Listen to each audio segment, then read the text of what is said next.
주님께서 여러분과 함께 루카가 전한 거룩한 복음입니다. 주님 영광 받으소서. 그때 예수님께서는 스스로 의롭다고 자신하며 다른 사람들을 업신여기는 자들에게 이 비유를 말씀하셨다. 두 사람이 기도하러 성전에 올라갔다. 한 사람은 바리사이였고 다른 사람은 세리였다. 바리사이는 꼿꼿이 서서 혼잣말로 이렇게 기도하였다. 오 하느님, 제가 다른 사람들, 강도짓이나 하는 자나 불의를 저지르는 자나 간음을 하는 자와 같지 않고 저 세리와도 같지 않으니 하느님께 감사드립니다. 저는 일주일에 2번 단식하고 모든 소득의 11조를 바칩니다. 그러나 세리는 멀찍이 서서 하늘을 향하여 눈을 들 엄두도 내지 못하고 가슴을 치며 말하였다. 오 하느님, 이 주인을 불쌍히 여겨 주십시오. 내가 너희에게 말한다. 그 바리사이가 아니라 이 세리가 의롭게 되어 집으로 돌아갔다. 누구든지 자신을 높이는 이는 낮아지고 자신을 낮추는 이는 높아질 것이다. 주님의 말씀입니다.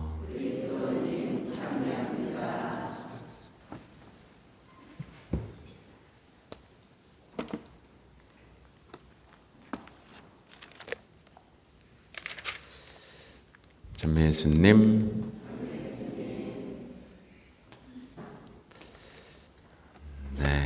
이 바리사이의 기도는 제가 들어도 구역질이 납니다. 제가 들어도 이런 기도를 바치다니요, 그렇죠?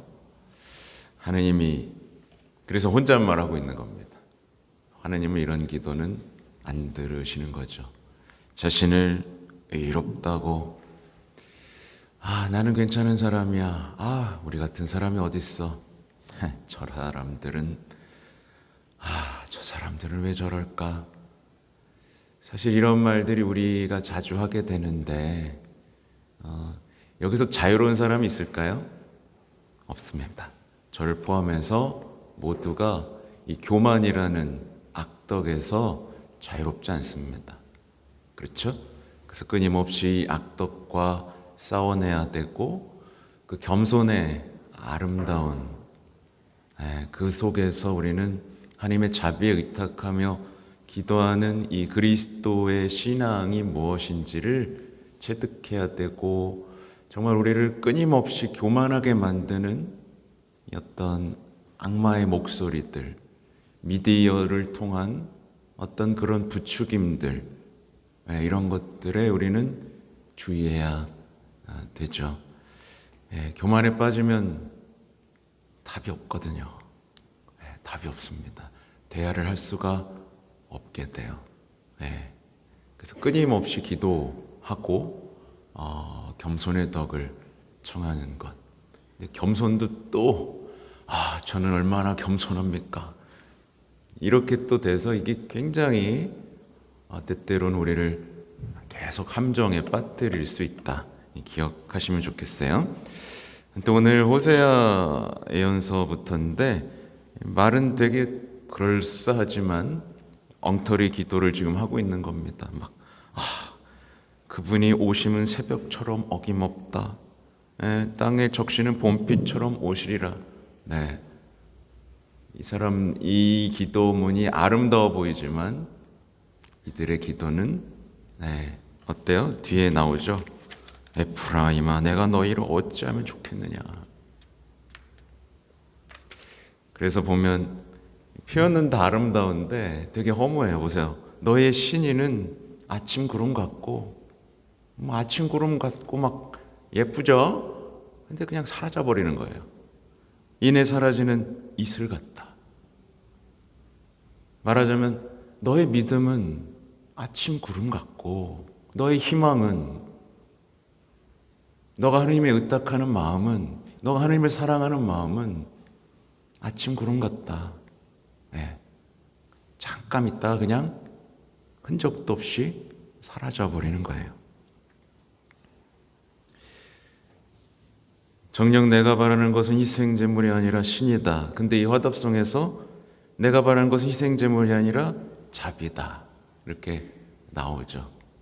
그러니까 자비에 대한 어떤 우리의 의탁, 희망, 그리고 우리가 자비로운 사람이 되는 이 여정, 제가 요즘에 계속 말씀드리고 있죠. 예, 이 아름다운 것들이 우리 눈에 감추어져 있고 우리가 가까이 다가가기 어렵도록 되어 있는 이 세상에서 우리는 그분의 자비가 얼마나 아름다운지, 그리고 우리 역시 얼마나 자비로운 사람이 되어야만 하는지, 예, 때때로는 우리가 뭔가를 희생하고 하면서 어때요? 교만해지죠. 그렇죠? 예, 그게 아니라 이 보세요. 오늘 바리새이 막 뭔가를 하면서 뭘 11절 바치고 단식을 하면서 막 교만해지고 있잖아요. 그렇죠? 예.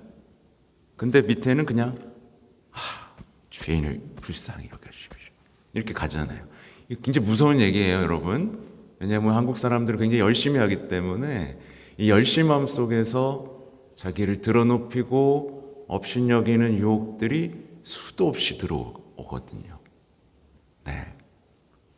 아무튼 보면 이제 오늘 복음에 써놓은 대로 하는 겁니다. 오늘 복음에는 기도는 하고 있어요. 근데 기도할 줄 모르는 사람이 등장하는 거예요. 여러분 기도할 줄 알아요, 몰라요? 갑자기 대답을 못해요. 기도를 하는데 기도를 할 줄 모르는 사람이 등장하고 스스로 의롭다고 자신해요. 근데 자신을 모르는 사람이 등장합니다. 네. 언어 유희를 한번 해봤습니다. 스스로 의롭다고 자신하지만 자신에 대해 전혀 모르는 사람인 거예요. 그래서 그의 기도는 오 하느님 하고 시작합니다. 똑같아요. 오 하느님. 근데 꼿꼿이 서서 혼잣말로 오 하느님. 네. 그냥 자기 만족을 위한 기도. 오 하느님. 제가 얼마나 잘났습니까? 감사합니다. 이렇게 잘나게 태어나. 약간 이런 겁니다. 오 하느님. 근데 그러니까 이 기도가 하나님께 전혀 올라가지 못하고 있습니다. 그렇죠? 왜냐하면 이 사람은 감춰요.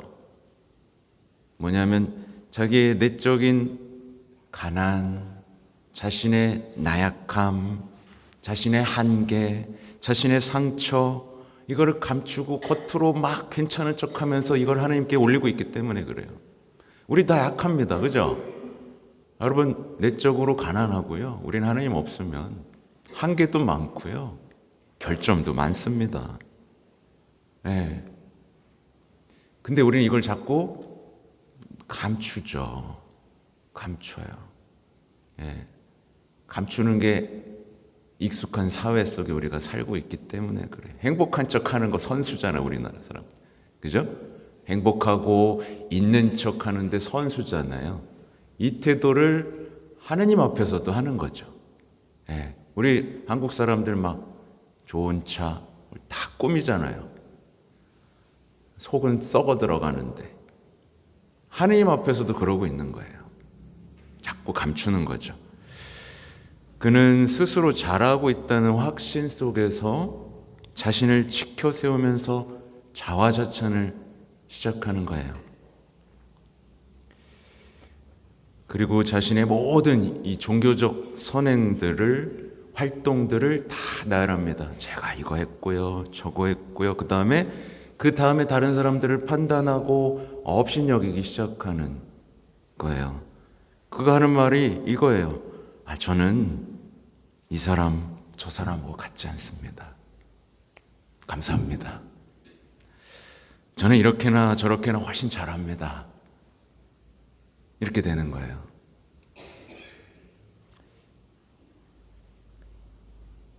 유혹에 빠졌죠. 그는 자기도 모르게 자신을 숭배하는 겁니다, 이제.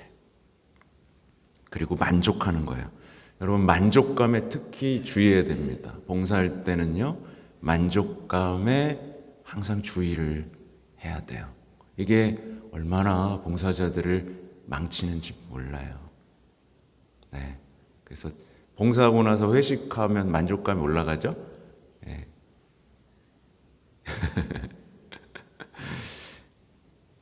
그래서 자기를 숭배하고 자기 만족한 다음에 자기 주변만 맴돌면서 하나님하고 계속 멀어지는 현상인 거고, 이게 왜 그러냐면 특히나 한국은 평가받고 인정받고 높여지는 게 익숙한 이 사회적 분위기, 이 병든 사회 분위기가 신앙으로 들어오면서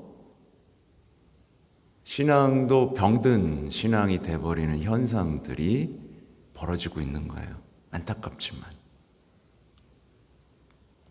그래서 내 마음 좀 알아주세요라는 어떤 내가 한 것 좀 봐주세요라는 현상들이 이 종교 안에서도 벌어지게 됐죠. 근데 이건 하나의 교만이고 자만이고 허영이기 때문에 반드시 문제가 생기죠. 우선 자신에게 상처를 입히게 됩니다. 자신에게 상처를 입어요. 당연하죠. 아무도 안 해주거든요. 교만해지면 교만해질수록 사람들이 더 쳐다보질 않아요. 그러니까 자신에게 상처 입히죠. 제가 사랑하는 사람한테는 또 상처 입혀요. 왜 알아주지 않냐고. 그리고 공동체에 상처를 입히게 되는 겁니다. 이 교만이라는 악덕이 이렇게 무서운 열매를 맺죠. 그래서 이것들은 정말 싸워 이겨야 할 악덕인 거예요. 악마는 참 교활해서 우리를 여기에 붙들어두죠. 그래서 그리스도인들은 이렇게 말하지 않도록 주의해야 됩니다. 뭐냐면 저희는요, 이런저런 일을 하는데 저 사람들은 관심이 없어요. 저희는 저런 사람들과 같지 않으니 감사드려요. 저희는 저들과 다르게 할 수 있는 모든 것을 하고 있습니다. 쉽게 빠질 수 있는 유혹이고, 저도 하루에도 몇 번씩 이 유혹에 빠지고 실수를 저지르기도 하고 잘못했습니다라고 말하는 교활한 악마의 유혹이에요. 그래서 예수님께서 우리에게 시키신 게 있습니다. 뭐라고 시키셨냐면 이렇게 말하라고요. 저희는 쓸모없는 종입니다. 해야 할 일을 하였을 뿐입니다. 루카복음 17장 10절이에요. 야고보서에는 이렇게 나와요. 하나님께서는 교만한 자들을 대적하시고 겸손한 자들에게는 은총을 베푸신다. 교만한 자들을 하나님이 예뻐할 리가 없죠. 대적하십니다. 은총이 끊어지죠. 무섭죠, 그죠? 네. 근데 무서울 필요가 뭐가 있습니까? 네. 우리 겸손의 어머니가 있지 않습니까? 그죠? 다만 제가 이런 얘기를 한 건 우리가 너무나도 쉽게 이런 것들에게 넘어가기 때문에 이걸 한번 듣고 나면 정신이 번쩍 들죠, 여러분? 네, 정신이 번쩍 듭니다. 교황님의 말씀을 조금 더 보충하면 우리 자신을 바라보자 하면서 스스로 의롭다고 자신하면서 다른 사람을 업신여기는 내적 교만이 없는지 살펴봅시다. 예를 들어 우리가 타인의 찬사를 기대고 언제나 우리의 공적과 선행을 늘어놓을 때 있는 그대로의 모습보다 겉으로 드러나는 모습에 연연할 때 자기의 나르시시즘, 자기 과시욕에 사로잡힐 때 그런 일이 벌어집니다. 허영심을 바탕으로 한 자기애와 자기 과시욕을 경계합시다. 우리 모두 신자와 신부, 심지어 주교들까지도, 교황님은 다 말해요. 항상 입에 달고 사는 말이 있습니다. 무엇일까요? 나라는 말입니다. 내가 이 일을 했고, 내가 그걸 저술했고, 내가 그 말을 했고, 내가 당신보다 먼저 알고 있었고, 네. 내가 너무 커진 곳에는 하나님의 자리는 거의 없습니다. 저희 모국에서는 이런 사람들을 나와 함께 나를 위해 오직 나만이라고 부릅니다. 그러면서 재밌는 얘기를 하세요. 재밌는 얘기 아니라 끔찍한 얘기죠. 그러니까 신부 중에도 자기 위주로 사는 사람이 분명히 있고, 그래서 저를 위해 기도해 주셔야 되는 거예요. 그죠? 자기 위주로 사는 사람이 있습니다. 내가 이걸 하고 있고 내가 왜 안 알아주냐고. 그죠? 네. 그러면서 이 신부 중에 그러니까 사람들이 이런 얘기를 자주 하면 안 되지만 조롱하는 거예요. 그 신부는 분향할 때 거꾸로 하더군요. 자기 자신에게 향을 치는 겁니다. 네. 웃기는 거죠. 그러니까 자기에 대한 숭배인 거예요. 그걸 이제 거꾸로 농담 삼아. 우린 누구나 알 수 있죠. 그래서 마지막은 성모님이에요. 네, 성모님께 대한 참된 신심의 아름다운 목적 중 하나는 결국 그러니까 여러분이 하는 모든 신심의 활동들, 행위들이 과연 나를 죽이고 나를 버리는데 기쁘게 응답하게 하는가, 이게 달려 있는 거거든요. 그래서 우리가 지금 하고 있는 신심단체, 봉사단체를 잘 봐야 돼요. 우리가 하는 신심단체는 모두 교만에 대한 유혹이 있어요. 우리는 이렇게 의롭습니다. 저 사람들은 이렇게 안 좋군요. 네. 이거는 밖에서 하는 방식이에요. 밖에서 사람들이 하는 방식이죠. 그래서 자기를 이렇게 아니면 시작할 때부터 저 사람들 얘기부터 합니다. 저 사람들이 이게 나쁘고 이게 나쁘고 이거 나쁘니까 우린 이렇게 합시다. 이런 말 자체가 하나님 보시기에는 역겨운 것. 네. 저도 이 얘기를 들으면 뜨끔뜨끔하고 과거를 돌아볼 때 부끄러운 것들이 자꾸 생각나고, 그래서 더욱 성모님께 의탁하게 됩니다. 아무튼 그래서 칭찬, 사랑받는 걸 끊임없이 관심을 구걸하는, 네, 이런 것들은 정말 우리 조심해야 되고요. 아무튼 우리 혹시라도 우리 내면에 내적 교만, 자만, 허영 이런 게 있는지 없는지 돌아보고, 우리가 할 수 있는 건 단순합니다. 성모님, 저에게 내적 교만이 있습니다. 저는 항상 그런 사람입니다.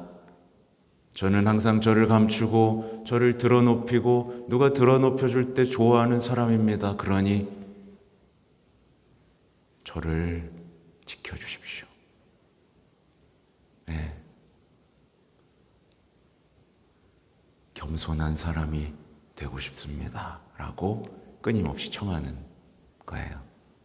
아셨죠? 우리 서로를 위해, 우리 특히 지도자들 위치에 있는 분들을 위해서 겸손의 기도를 자주 청하는 우리가 되면 좋겠습니다. 아멘.